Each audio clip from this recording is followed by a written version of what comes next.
When it comes to navigating the treacherous waters of Middle Eastern geopolitics, one rule stands out above all others. Whatever the U.S. says, do the opposite. This axiom is particularly true for Israel, a nation that has learned through painful experience that American advice often serves more to undermine than to support its security and sovereignty. Already in 1967, the Israelis understood this inconvenient truth when Israel's then defense minister, Moshe Dayan, said, quote, "Our American friends offer us money, arms, and advice. We take the money, we take the arms, and we decline the advice." Since then, an endless parade of American presidents and diplomats have insisted on the viability of a two-state solution. They peddle this fantasy as if it was a panacea, ignoring the inconvenient reality that every concession made by Israel has been met not with peace, but with genocidal anti-Semitic terrorism and more maximalist demands. The U.S. keeps pushing Israel to negotiate with entities that have made it abundantly clear they do not want peace. They want victory, which to them means the eradication of the Jewish state. You know the drill by now. From the river to the sea, Palestine will be free. Then, there's the absurd pressure from the U.S. for Israel to show quote-unquote maximum restraint in the face of terrorist attacks. The message is clear. When Palestinians lob rockets at your schools and homes, just turn the other cheek. And when Hezbollah on your northern border builds an arsenal larger than that of many European countries, just grin and bear it. According to the American playbook, Israel should prioritize the comfort of its enemies over the safety of its own citizens. Because, nothing says strong ally like advising your partner to sit quietly while under attack. So, forgive Israel for being skeptical when Uncle Sam comes knocking with the latest and greatest plan for peace and stability. We have seen this movie before, and it always ends the same way, with Israel cleaning up the mess while the U.S. moves on to its next foreign policy experiment. The truth is, Israel's survival depends on rejecting American prescriptions and charting its own course. The U.S. might mean well, but its track record in the Middle East is a catalog of failures and miscalculations. In the immediate aftermath of October 7th, for instance, American generals flew to Israel to warn the IDF against a ground incursion into Gaza. They tried to scare the Israelis by predicting that the IDF would lose some 20 soldiers in combat per day. The actual number has been less than 2.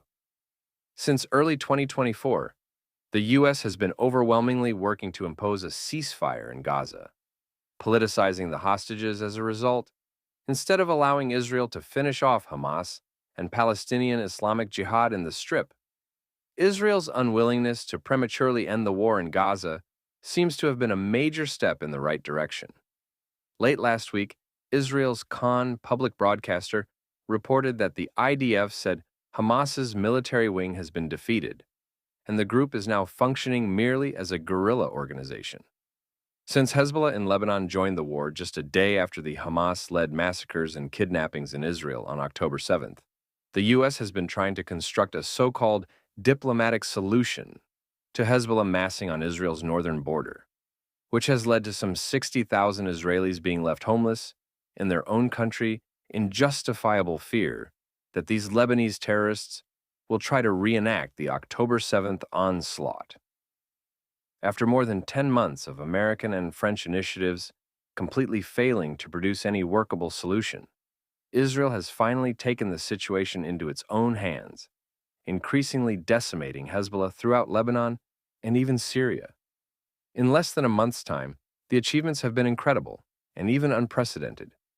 First, a Hezbollah missile production facility built inside a mountain in Syria was destroyed by Shaldag, one of the premier Israeli Air Force commando units.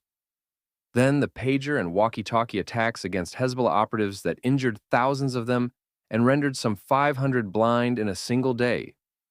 And also the targeted assassinations of dozens of Hezbollah's top brass, most notably its leader since 1992, Hassan Nasrallah, in the heart of Beirut. This is what happens when the U.S. gets out of the way. In particular, Nasrallah's elimination was especially noteworthy with regard to the U.S.-Israel relationship.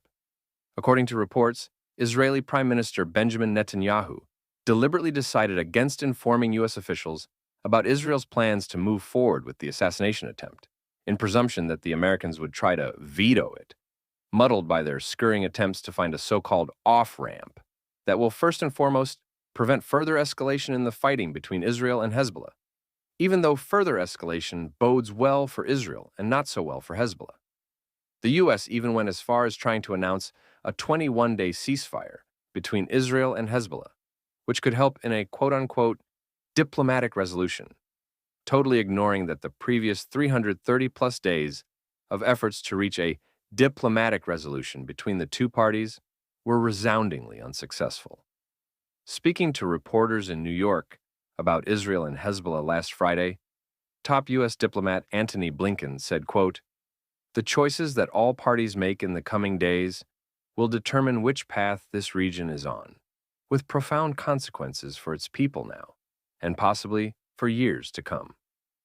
But what about all the choices that the U.S. has made in the Middle East, and all the profound consequences that these choices have had on the region's people for decades, dating back to the 1950s? For example, over the course of 4 days in August 1953, newly elected U.S. President Dwight D. Eisenhower authorized the CIA, alongside the British Secret Intelligence Service, to orchestrate not one, but two attempts to destabilize the democratically elected government of Iran. The coup transformed Iran's constitutional monarchy under Shah Mohammad Reza Pahlavi into a royal dictatorship that was later toppled in a popular revolution in 1979, leading to the Islamic Republic of Iran's formation and it quickly becoming the Middle East's chief destabilizer. As the Shah said in 1979, quote, "If I go, Iran will go. And if Iran goes, the Middle East will go, and great terror will rule the world." Instead of acknowledging this unmistakable reality, the U.S. has doubled down on their Iran blunders, culminating in the so-called Iranian nuclear deal, the Joint Comprehensive Plan of Action. Brokered under the Obama administration and reinstituted by President Joe Biden, the deal essentially handed Iran the keys to continue its nuclear ambitions under the guise of moderation and oversight.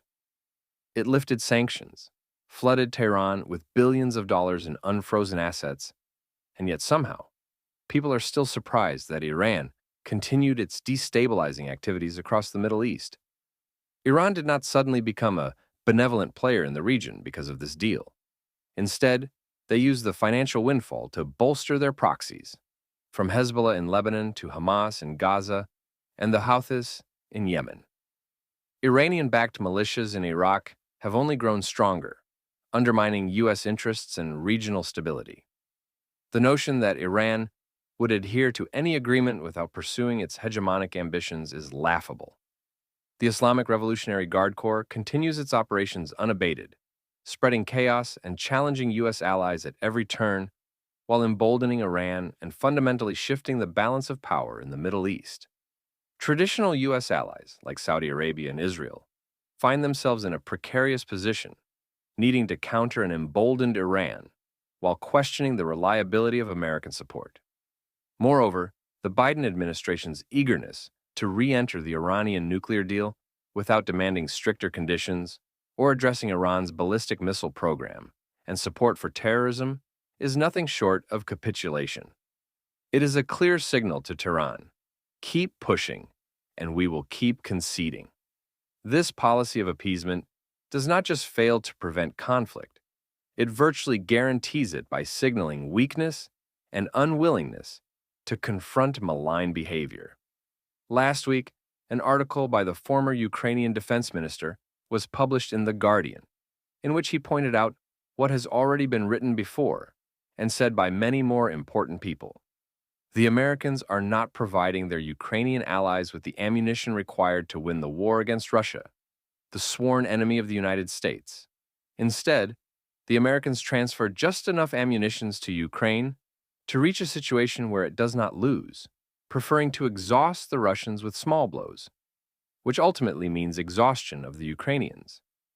The Americans also give Israel enough ammunition just so we do not lose, but for slightly different reasons. They fear that Israel will win this war and dramatically change the balance of power in the Middle East in its favor. In both cases, the Americans' prescription for its allies is not victory, but exhaustion. It prefers weak allies, not strong ones.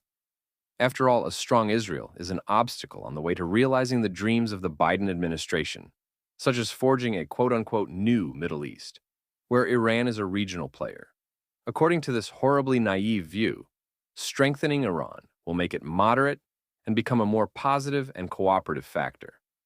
Another Biden administration dream is to quote-unquote pacify the region by establishing a Palestinian state in the territories of Judea and Samaria, which historically belonged to the Jews.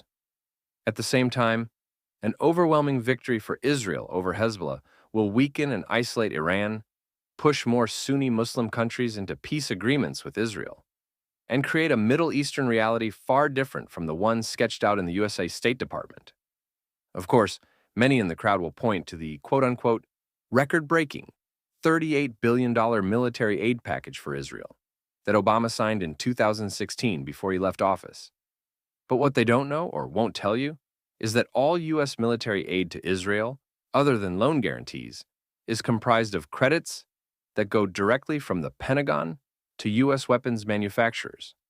In return, this U.S. aid undermines Israel's domestic defense industry, weakens its economy, and compromises the country's autonomy, giving Washington, D.C. serious leverage over Israel's diplomatic and military strategies, which is what we have been witnessing on full display since October 7th. Much of the present-day Democratic Party, still with Obama's fingerprints all over it, does not seem to be treating Israel as a resolute ally. Never mind the fact that virtually no one on the left has provided a single pragmatic solution to this Israel-Hamas-Hezbollah war that, as one of our guest writers so brilliantly put it, does not amount to Israel willingly exposing its throat to those who would gladly cut it. Hence why the Israelis must continue to listen to the American sage advice on how Israel should handle its security, diplomacy, or defense, and then remember this simple rule: do the opposite.